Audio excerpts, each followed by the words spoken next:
여러분 안녕하십니까? 시와 함께 문학방송을 진행하는 민윤기 시인입니다. 다시 광복절을 맞습니다. 1945년 8월 15일 해방되었으니까 올해는 74주년이 됩니다. 광복 74주년을 맞으면서 저는 아직도 숙제를 풀지 못한 학생처럼, 아니 시인이랍시고 시를 쓰는 사람이 윤동주 시인에게 큰 죄를 지은 죄책감 때문에 부끄러워집니다. 74주년이 되도록 윤동주 시인이 어떻게 억울하게 죽었는지, 직접적인 사인은 도대체 무엇인지 그 미스터리조차 제대로 풀지 못했기 때문이지요. 그래서 오늘 저는 윤동주 시인이 어떻게 후쿠오카 형무소에서 고통 속에 죽음을 맞게 되었는지 여러분 앞에 다시 한번 소상하게 설명드리려고 합니다. 윤동주 시인이 후쿠오카 형무소에서 외마디 비명을 남기고 생을 마감한 건 1945년 2월 16일입니다. 그러나 일본 정부는 윤동주의 사인을 내일혈이라고 공식적으로 밝혔습니다. 내일혈이란 어떤 증상입니까? 뇌 속에 출혈이 와서 갑자기 의식을 잃고 쓰러지는 증상이죠. 뇌일혈의 원인은 고혈압이죠. 그리고 40대 이상, 주로 성인들에게만 나타나는 증상이기도 합니다. 아직 28살이 채 안 된 청년 윤동주가 뇌일혈로 죽었다는 것은 의학적으로 납득이 되지 않습니다. 그래서 윤동주의 사인에 대해서 여러 매체와 여러 증인들이 의혹을 제기했지요. 최근에는 윤동주 평전을 집필한 송우혜 선생이 그 평전에서 여러 가지 사실을 종합한 결과 생체 실험 때문에 죽었다는 의심을 지울 수 없다고 쓰셨습니다. 저는 오늘 이 방송에서 팩트가 분명하고 자료가 확실하고 증언자의 신분과 내용이 합리적인 4가지를 제시합니다. 그래서 이 4가지 자료로서 일본 당국이 윤동주 시인을 이렇게 살해했다는 결론을 유출하려고 합니다. 여러분에게 부탁이 하나 있습니다. 이 유튜브 방송은 좀 길 것 같습니다. 끝까지 시청하셔서 혼자만 알고 계시지 마시고 이 방송 내용이 많은 분들에게 전파되어서 일본 정부로 하여금 윤동주 시인의 정확한 사인 규명에 나서도록 대한민국의 목소리가 일본 정부에게 전달되는데 힘을 보태주시기 바랍니다. 제가 제시하는 증언과 자료는 딱 4가지입니다. 첫 번째 증언은 윤영천 교수입니다. 윤영천 교수는 누구입니까? 윤동주 시인의 당숙입니다. 그러니까 윤동주 아버지의 사촌 동생이죠. 가수 윤형주 씨의 아버님입니다. 1978년 돌아가실 때까지 경희대학교에서 교수로 지내셨습니다. 윤영천 교수는 윤동주의 아버지 윤영석 씨와 함께 후쿠오카 형무소에 시신을 수습하러 갔습니다. 형무소에 갔을 때 죽은 윤동주보다는 먼저 살아있는 송몽규를 먼저 면회합니다. 그런데 윤영천 교수를 만나러 나온 송몽규가 이상합니다. 병색이 너무 깊고 말도 제대로 하지 못합니다. 그래서 왜 이 지경이 되었느냐고 묻습니다. 그랬더니 송몽규가 말합니다. 저놈들이 주사를 맞으라고 해서 이 꼴이 됐어. 동주도 이 주사를 맞다가 그만, 그리고 말을 잇지 못합니다. 직접 윤동주와 함께 투옥되어서 재판을 받고 후쿠오카 형무소에서 같이 수용 생활을 한 사람의 증언이니 이보다 더 사실적인 증언이 어디 있겠습니까? 확실한 증언이고 피토하는 증언입니다. 두 번째 증언은 독립지사 김헌술 선생님의 증언입니다. 김헌술 선생님은 윤동주와 같은 시기에 후쿠오카 형무소에 수감되어 있던 분이고 광복이 되고 독립훈장 애족장을 받은 분입니다. 이분은 조선인 죄수들이 용도를 앞서는 주사를 맞았다고 증언합니다. 내용은 좀 길지만 아주 중요한 증언이기 때문에 윤동주 시인과 관련된 부분을 소개해 드리겠습니다. 형무소에 온 지 1년여가 지난 1944년 초여름이었다. 감방 철문이 덜커덕하고 열리는 소리가 들렸다. 간수의 지시를 받으면서 108호실로 들어서는 청년이 보였다. 내가 있는 감방은 48호실, 108호실은 바로 앞의 감방이었다. 며칠 후 운동 시간에 복도로 나오니 108호실 청년이 있었다. 말을 건넸다. 특고입니까? 특고라는 것은 일제강점기 시절 특별고등계를 줄여서 말합니다. 그러니까 특고는 사상범 사건 피의자를 가리킵니다. 청년은 놀라운 표정으로 나를 쳐다보면서 예 하고 대답했다. 이름은 무엇입니까? 윤동주입니다. 어디서 왔습니까? 교토입니다. 아, 그렇습니까? 나도 교토입니다. 하고는 재빨리 학교를 물었다. 도시자입니다. 이렇게 나는 윤동주를 처음 만났다. 후쿠오카 형무소 겨울은 생지옥처럼 어둡고 춥다. 손발이 얼어 피가 나고 피가 엉킨 부위가 퉁퉁 부어올랐다. 간수는 죄수들을 어느 날 모두 의무실로 불렀다. 이때 윤동주 시인도 있었다.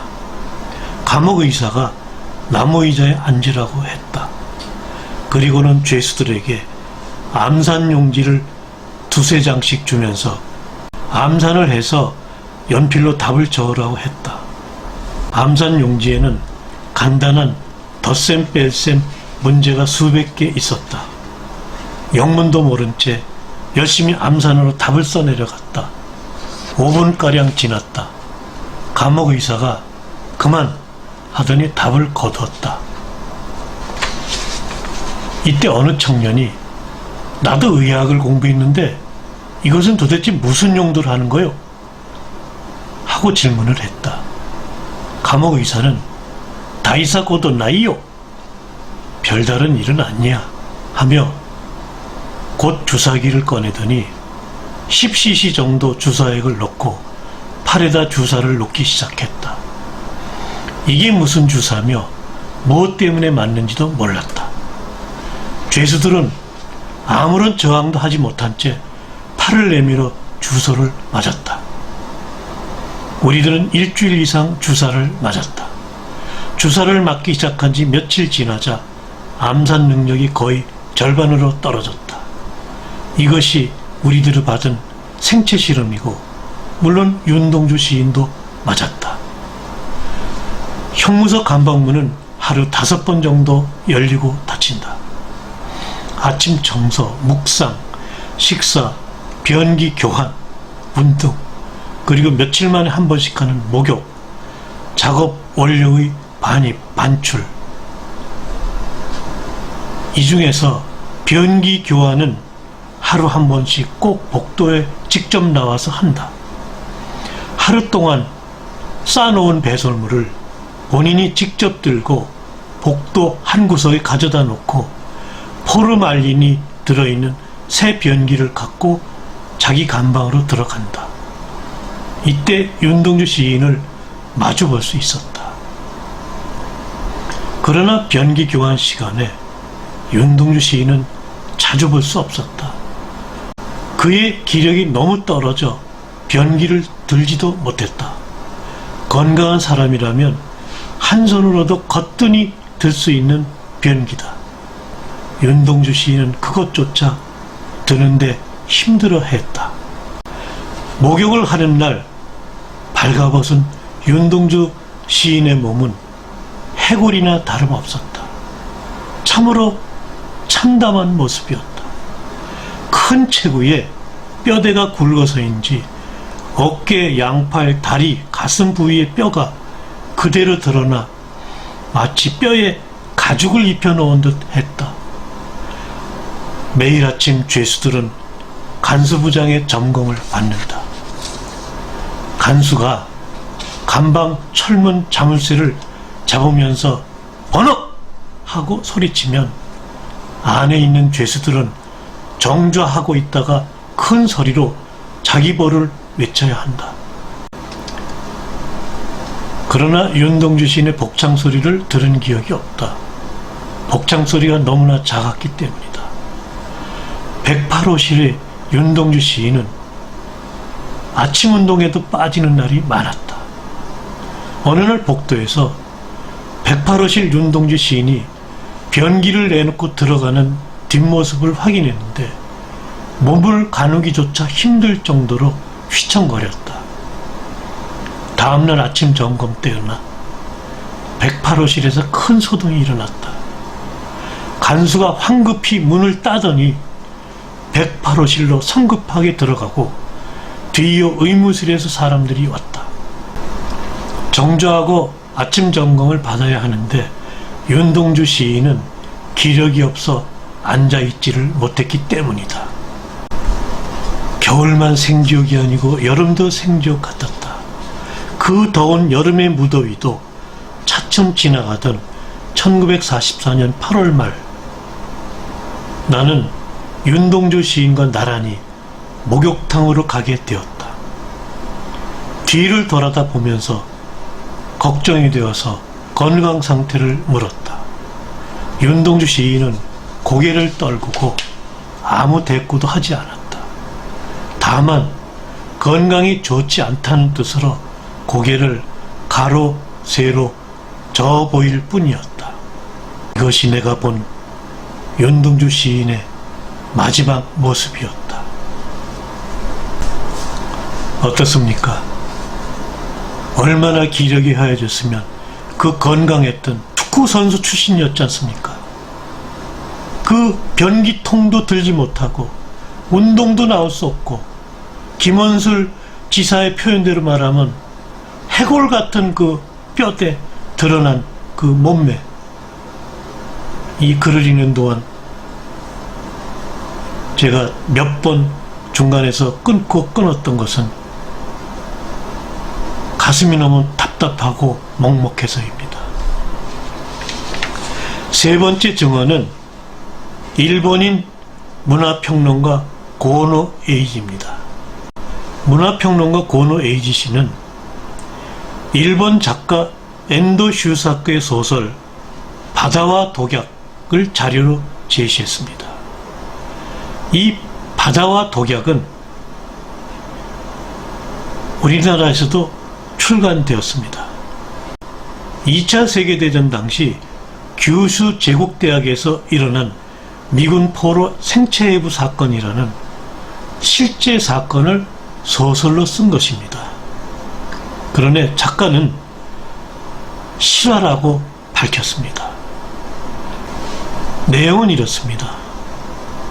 전쟁터에서 전쟁이 치열해지면서 부상당한 병사들이 엄청나게 늘어나자 이 부상병들에게 공급할 혈액 부족에 시달리게 됐죠. 그래서 일본 군부는 혈액량을 늘리기 위해 고심한 끝에 오늘날의 생리식염수와 성분이 비슷한 바닷물을 이용해서 인조혈액을 개발해 부상병들에게 사용하기 전에 생체 실험을 한 것이지요. 이 소설 바다와 독약 내용처럼 윤동주가 수감되었던 후쿠오카 형무소는 규슈 제국대학 의학부 바로 옆에 있습니다. 앞에서 말씀드린 윤영춘, 김원술 두 분의 증언대로 윤동주 시인은 송몽규처럼 죽기 직전까지 주사를 맞았던 것이지요. 윤동주가 죽은 지 3개월 후 2차 대전은 막바지로 접어듭니다. 1945년 6월 규슈 제국대학은 일본 본토에 추락한 미군 포로들을 붙잡아 이들을 대상으로 바닷물을 이용한 생체 실험을 공개적으로 실시해서 이들을 죽입니다. 이들과 거의 같은 시기 같은 장소에서 일어난 생체 실험은 관련이 깊을 수밖에 없습니다. 이런데도 윤동주 시인이 생체 실험 당하다가 죽었다는 것을 부정하겠습니까? 이것이 팩트가 부족하다고 부정하겠습니까? 팩트가 무엇입니까? 글자 한두 자, 통계 수치 몇 개, 이것이 전부는 아닙니다. 팩트는 사실을 입증할 수 있는 정황도 팩트라고 할 수 있습니다. 네 번째 증언은 SBS가 그것이 알고 싶다 프로에서 윤동주 그 죽음의 미스터리를 방영합니다. 2009년 8월 15일 광복절 특집 방송이죠.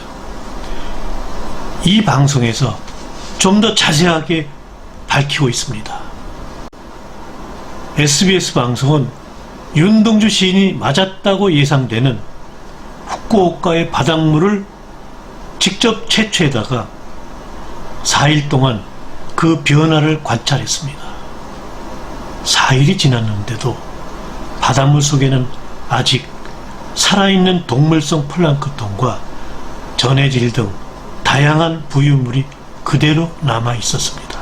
이런 바닷물을 사람 몸에 직접 투여하면 전신 감염이 올 확률이 크고 뇌혈관에 직접적인 영향을 끼쳐 이런 혈액 성분이 뇌 속으로 스며들게 되는데 이게 바로 뇌출혈입니다. 일본 당국이 윤동주의 사인이라고 밝힌 바로 그 뇌일혈, 그 뇌일혈이 뇌출혈이란 말입니다. 1945년 6월 발생한 규슈 제국대학에 의한 미군 포로 생체 해부 사건을 정식 생체 실험을 한 것이라고 한다면 후쿠오카 형무소에서 죄수들에게 놓은 주사는 바닷물을 혈액으로 만들면 신체에 어떤 유해가 있는지를 확인하기 위한 예비조사 또는 초기 단계의 실험이었을 것입니다. 규슈 제국대학 의학부가 저지른 똑같은 일을 후쿠오카 형무소에서도 저질렀습니다. 이것이 팩트가 아니라고 주장할 수 있겠습니까? 이상으로 저는 4가지 증거 자료를 여러분에게 제시했습니다. 그래서 윤동주 시인이 변사한 게 아니고 일본에 의해 살해당한 것이라는 사실을 설명드렸습니다. 다시 한번 이 방송을 공유해서 많은 분들에게 널리 알려주시기를 부탁드립니다. 왜냐하면 윤동주는 단 한 명의 시인이 아닙니다. 자유민주주의를 살아가고 조국 한국의 독립을 염원하고 그런 청년 정신의 아이콘이기 때문입니다. 윤동주 시인은 대한민국 청년의 상징이자 대한민국 청년의 영원한 희망입니다. 고맙습니다.